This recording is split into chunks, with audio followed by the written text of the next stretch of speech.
Hello mga lods, mga adlaw sa inyong tanan. So karon mga lods, magluto na pud ta ning kanon nga naay bombay sa ilang mabutong sa ngalan ani sa Arabic. So bago ta magsugod mga lods, intro sa ta.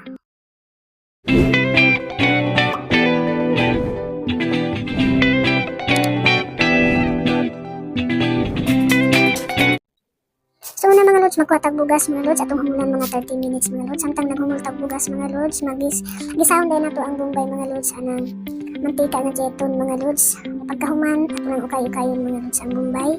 Pagkataod-taod mga lods, butangan day nato og turmeric mga lods. Ukay-ukay lang nato biapon mga lods. Pagkahuman, butangan day nato og asin mga lods. Pabuto na to nga maluto na ang gigisa na tong bombay mga lods. So, samtang pahinay na to ang kalayo mga lods. Samtang naghulatan ng bombay mga lods nga gipahinay na tong kalayo, mag-inita og tubig, butangan na tong hell mga lods. So, mantika og asin. Pag magbukal na mga lods, ibutang din na tong bugas nga tong iulan. Pagkahuman salawon din na to mga lods. Pagkahuman ibutang din na to, paibabaw na to atong bombay mga lods. Kung paibabaw din na to atong bombay ganing atong gigisa mga lods. So, pagkahuman mga lods, ato din butangan og butter sa ibabaw. Human butangan din na to caster o pahinay na to ang kalayo. Sumara na mga lods, daghang kayong salamat sa inyong pagtanaw.